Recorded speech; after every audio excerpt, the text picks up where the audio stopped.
Tara-tara, balik lagi sama aku di sini. Kali ini si Bapak lagi ngumpulin pecahan-pecahan beton, pecah-pecahan yang ada di ruang tengah. Itu nanti dia buang di tempat sampah yang ada di daerah kami. Tempat sampah itu nampung semua jenis sampah-sampah yang bisa didaur ulang dan nggak bisa didaur ulang.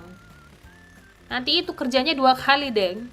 Jadi dia kumpulin dulu, nanti sampai tempat sampahnya dibuang lagi pakai tangan. Pakai sekop gitu, diciruk lagi, dibuang lagi lah, kayak gitulah kerjaannya dia setiap hari. Itu beton-betonnya berat-berat lah, apalagi ini kalian tengok lah kan weh, ini bener-bener beton yang tebel kali, harus pakai mesin. Kalau pakai martel besar gitu ditotok-totok sampai ribuan kali pun pecahnya cuma sedikit, memang keras kali ini weh. Walah, jadinya kayak gini dia weh. Jadi aku nggak bisa semuanya divideokan ya weh, soalnya aku pas pembuatan video ini masih kerja. Jadi pekerjaanku tuh dimulai dari jam 6.30 pagi. Ya tergantung, kadang 3 jam, kadang 5 jam, kadang jam 6.30 sampai tengah siang gitu. Pas pembuatan video ini banyak kali yang nggak bisa direkam. Banyak kali yang ketinggalan. Nanti jam 6.30 aku udah berangkat, suamiku mulai beres-beres, atau maksud aku mulai renovasi lagi. Itu apa aja yang sisa-sisa ini maksud aku belum belum siap, dia startnya dia mulai jam 7 pagi. Jadi pas aku pulang kadang udah banyak gitu yang udah selesai. Nah ini kalian lihat wah, ini udah beberapa tahap ya weh. Kalian tengok lah, itu bekas-bekas apa namanya, ini kayak corong buat corongnya chemine yang bakal dibuang nanti. Ini sisa-sisa betonan udah beberapa kali dibuang ya ke tempat sampah. Ini beton-beton yang besar itu berat kali, dan ini bakal dibuang pakai tangan lagi ke tempat sampah yang tadi aku bilang di daerah kami tinggal.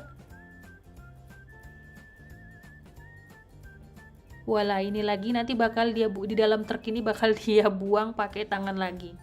Yang di plastik-plastik hitam itu kalian nampakkan weh, dalam truk itu bekas sisa-sisa wall-wall yang kayak kapas itu weh. Diikatnya dia nanti dibuang lagi ke tempat sampah. Nah kayak ginilah kerjaanku. Kalau dia udah siap, pas aku pulang kerja, aku tinggal apa namanya, vakum, terus aku aku pel gitu, jadi nggak banyak debu yang tersisa. Terus aku lap-lap aja sekitar maksud aku sekitar area bagian kiri kanan atas itu aku lap-lap seadanya, supaya nanti pas malam anak-anakku mau tidur, dari seumpamanya pas malam tiba, kita makan malam di dapur terus masuk ke kamar. Kalau mau kamar pasti ngelewatin ruang tengah ini, jadi kaki nggak kekotor masuk ke kamar gitu loh.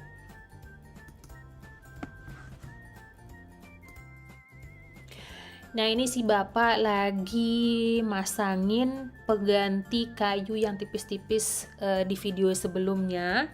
Semuanya bakal diganti baru semuanya, kecuali bagian kayu atas itu. Di atas aluminium steel itu kan ada kayu yang besar itu kayu penyangga atap rumah, dan umur kayu itu lebih dari 80 tahun. Si bapak udah tanya ke salah satu temennya yang yang lebih tahu untuk masalah renovasi rumah, apakah ini harus diganti, dia bilang kayak gitu, atau harus dirobohkan. Ya pokoknya pertanyaan seperti itu. Katanya nggak usah karena ini kayunya kokoh, jadi nggak perlu diganti. Dan ini benar-benar kokoh, kayu paling atas itu nggak ada sedikit pun ada lubang-lubang yang bekas-bekas binatang-binatang kecil itu yang gerogot-gerogotin itu apa ya, itu nggak ada sama sekali. Dan aku udah lihat langsung, memang bener-bener itu kokoh sekali. Dan orang-orang tua zaman dulu juga memang kuat-kuat ya weh. Itu aja punya kulang-kulang pusing awak. Walah, nampaklah si bos kecil ini dia kalau bapaknya kerja ngikut kerja juga, sama aja mainannya kayak gini weh. Bapaknya ngotak-ngatik, ngikut ngotak-ngatik.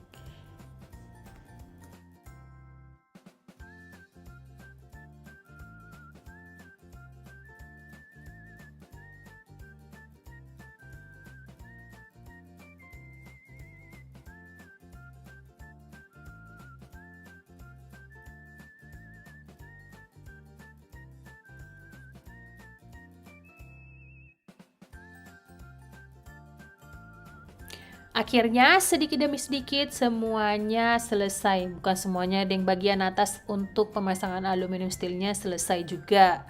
Ini aku mohon maaf sekali lagi kalau untuk pengambilan video ini, videonya masih jauh dari bagus, terus banyak goyang-goyang, kebanyakan goyang juga enak. Maksud aku itu ya goyang sana goyang sini, terus gak seprofesional youtuber lain. Aku minta maaf ya weh, semoga bisa dinikmatin, semoga bisa apalagi ya weh, ya semoga jelas dengan penjelasanku yang beribet ini. Aku aja pusing dengernya weh. Nah ini si bapak lagi ngelanjutin pemecahan atau maksudnya bongkar bagian pintu ya, dan pintunya juga bakal diganti.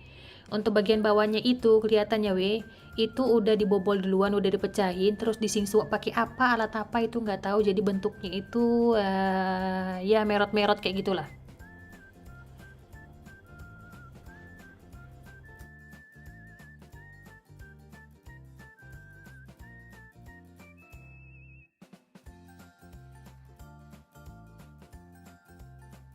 Aku di sini mau ngulangin lagi weh. Kami renovasi ruang tengah ini pas masih musim panas di awal September. 1 bulan setelah itu kan di Oktober hawanya udah mulai turun ya, antara 16, 15, 14 dan setiap harinya itu turun. Jadi pas September ini dalam sebulan itu kita ngejar waktu, si bapak ngejar waktu supaya semuanya selesai. Ya minimal itu pintu baru udah ada, terus tungku api yang baru itu udah ada, semuanya udah tertutup rapat, jadi anak-anak nggak pas Oktober tiba itu nggak kedinginan. Itu aja lah minimal. Untuk barang-barang yang lain-lainnya kita masih bisa nunggu beberapa bulan kemudian, sebulan gitu ya. Pokoknya inilah way step by step. Untuk pengerjaan renovasi rumah kami ini dari mulai bagian kamar, dapur, dan ruang tengah, alhamdulillah si bapak semua yang ngerjain. Dan untuk pemasangan listrik barunya juga si bapak. Aku kalau nengok layar-layar wire-wire listrik itu pusing kepalaku, yang banyak kan, lebih banyak kali wire-wire yang ada di sini gitu. Masang ini, masang itu, tapi deng sama aja deh. Dan untuk 10%-nya itu dibantu kawannya. Tapi tenang weh, di sini nggak ada yang gratis. Minta bantuan pun semuanya pada bayar weh. Kalau nggak timbal balik lah. Umpamanya aku nolongin kamu harganya 30 euro gitu. Nolongin apa gitu, montong rumput 30 euro. Besok jangan khawatir, besok kalian bakal ditagi, bantu aku di sini senilai harga yang sama. Paham ya weh maksudnya? Kayak gitulah di sini. Kalau kita kan weh yang punya adab, yang tahu agama, tahu tentang ibadah dan pahala, kayaknya kalau nolong ya udahlah ikhlasin aja gitu ya Bu ya. Kayaknya gitu kebanyakan. Coba kalian tengok atap rumah kami yang rendah itu. Coba tengok sedikit we kepalanya we. Iya sedikit. Makasih. Nah, itu we kenapa rumah kami atapnya rendah itu normal ya. Jadi rumah-rumah yang di belahan dunia ini yang punya 4 musim, mereka lebih banyak membangun rumah yang atapnya lebih rendah untuk menghemat konsumsi pemanas ruangan di waktu musim dingin tiba. Jadi semakin rendah semakin menghemat lah gitu. Jadi semakin tinggi atap rumahnya, semakin banyak konsumsi yang dikeluarkan dari pemanas ruangan itu. Tergantung pemanas ruangannya apa. Apalagi pemanas ruangannya itu listrik. Aduh, konsumsinya bakalan mahal, setiap bulannya bakalan brojol itu, bener-bener brojol itu bayarnya. Ya, tergantung keuangannya. Kalau sultan-sultan mungkin kecil-kecil lah we. Ya, gimpil lah we. Tapi nggak pendek-pendek kali lah itu atap rumah kami we. Sempet pendek-pendek kali, sependek-pendeknya ai majang. Nyundol itu sama kepala si bapak aja 193 cm. Weh aku we kalau sama dia samping kanan kiri we, yang pendek anakku sama dia. Kekurangan punya rumah yang atapnya rendah kayak kami ini gue pas datangnya musim panas, karena aku lahir dan besar lama di Indonesia selama 26 tahun, pindah ke sini we ai majang. Di sini panasnya nyelekit banget we, nyelekit di kulit. Pas lagi jepret-jepretnya dalam rumah itu pun gerang greseng, nggak tahu lah itu. Bayangkan aja di rumah nggak ada AC, nggak ada kipas angin, udah kan udah rasain lah, itulah yang kami rasain we. Dan sini semegah-megah rumah yang ada di desa ini, dan nggak banyak orang yang pasang AC we. Di apartemen di kota juga nggak banyak yang pasang AC. Kenapa? Musim panas di sini cuma 3 bulan. bayar listrik lebih mahal. Ya mendingan bayar listrik buat pemanas ruangan di musim dingin, karena musim dinginnya lebih lama daripada musim panas. Untungnya sedikit di rumah kami ini betonnya lebih lebih tebel, jadi nggak terlalu panas pas musim panas daripada rumah yang baru-baru kayak rumah tetangga kami ini itu kalau musim panas panas sekali rumahnya. Wala lanjut di next video ya Jangan kalian bosen dengar suaraku yang tidak seberapa ini dan pengetahuanku yang tidak seberapa ini ya Terima kasih. Bisu-bisu kiss-kiss.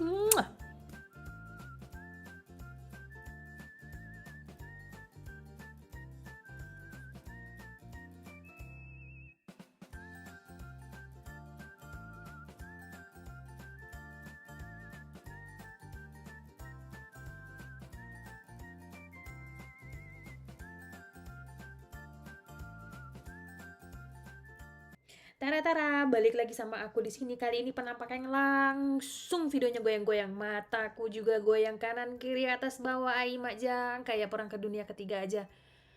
Dan kali ini bapak sama anaknya lagi nungguin semen yang diadonin. Aku kira cuma pizza aja yang diadonin. Ternyata untuk semen juga diadonin juga ya sama mesin kayak gini. Aku nggak tahu itu majang katro bener aku kayak gini mesinnya itu pernah tengok, cuma aku nggak terlalu ini ya, nggak terlalu mau tahu itu buat apa.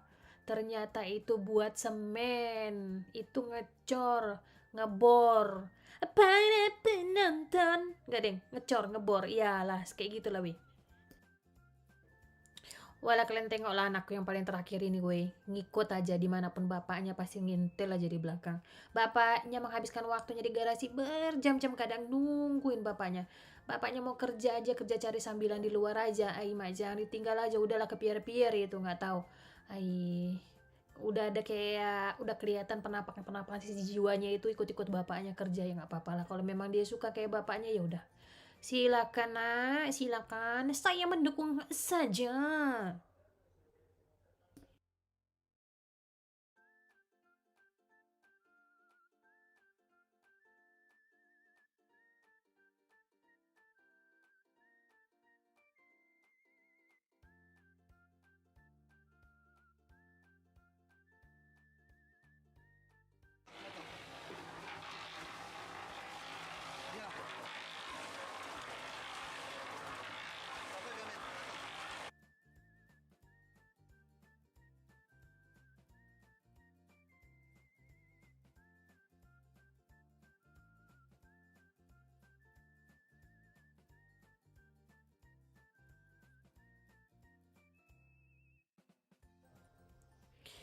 Nah ini si kecil lagi nungguin. Aku sampai kakak sendiri yang liatnya Tapi momen-momen kayak gini harus dia museumkan kayaknya. Supaya tengok-tengok lagi kalau dia udah besar kan lucu sendiri ya Dia lagi nungguin semen itu yang udah habis dicor. Nah, aku nggak nyadar kalau bapaknya juga bilang, stop, tunggu dulu katanya. Foto dulu. Aku kadang kalau upload video gini yang lama-lama aku yang ikut ketawa sendiri.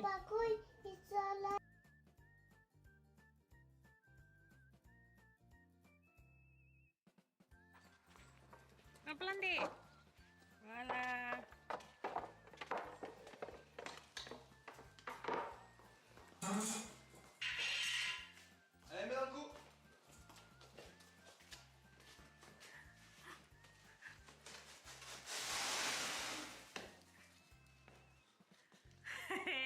Bravo ya.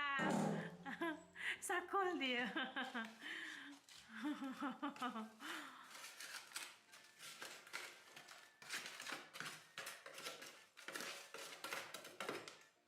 Boleh pare dia.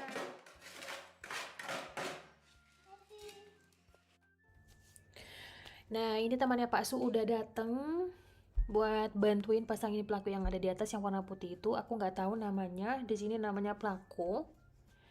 Nah, temannya Pak Su itu rata-rata umurnya jauh lebih tua di atas dia. Padahal umurnya Pak Su itu lebih muda dari teman-temannya.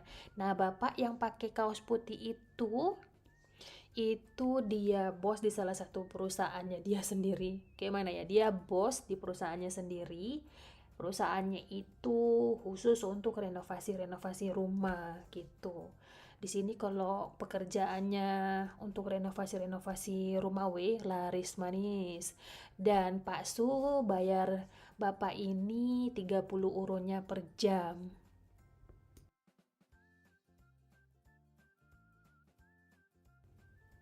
Untuk renovasi ruang tengah ini Pak Su ambil cuti 1 bulanan ya Pokoknya dalam 1 bulan itu harus selesai dan selesai ya, minimal ruang tengah itu nggak dingin lagi lah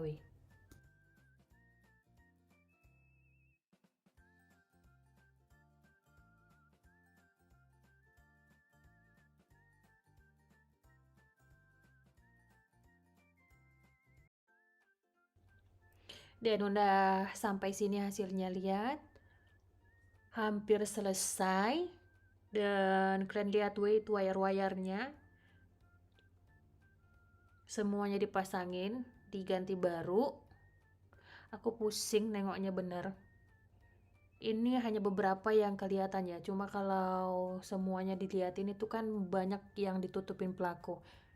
Itu wayarnya banyak loh Nah ini namanya yang dipotong-potong paksu itu isolasi yang terbuat dari wall.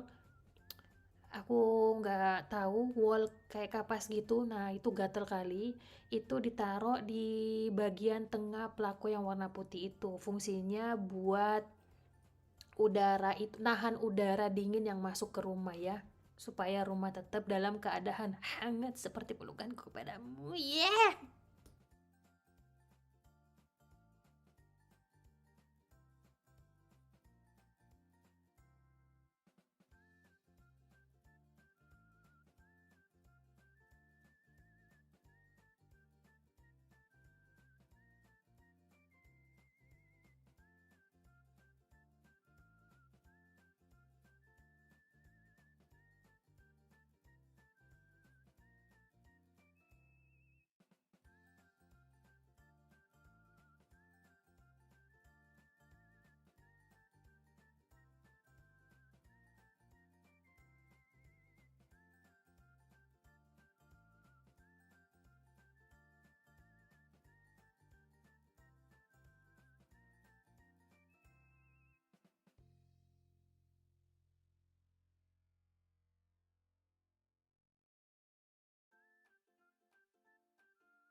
Maaf di sini kalau Pak Su lagi nggak pakai baju karena suasananya bener-bener gersang di dalam, terus sumuk. Apalagi dia lagi pasang apa namanya isolasinya itu gatel kali, dan ya sudah dia lebih nyaman nggak pakai baju, ya udah nggak apa-apa. Tapi kalau aku yang nggak pakai baju, tetangga kayaknya datang di langsung.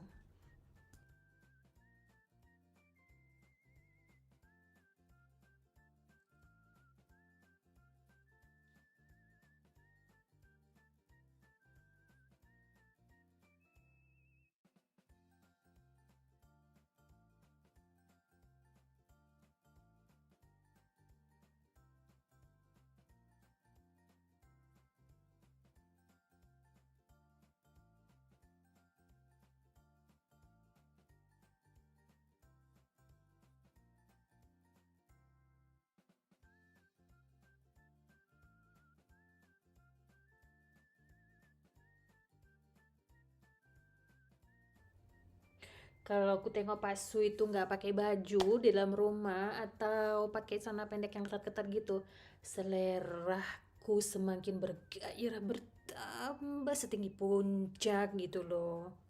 Maksudnya selera makannya itu bertambah dan bikin nagih gitu, bikin nambah-nambah gitu, nambahnya ya berkali-kali gitu.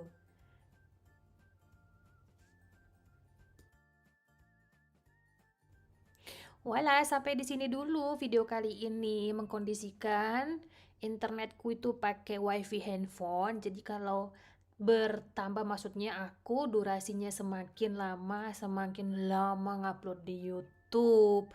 Aku kadang sampai berkantuk-kantuk kepalaku menunggunya, lama nian. Apalagi kami tinggal di desa, itu loadingnya lama sekali. Ya ampun, minta tunjang-tunjang aja lah beneran weh. Terima kasih yang udah mampir. Bye bye bye bye, kiss kiss bisu bisu. Muah.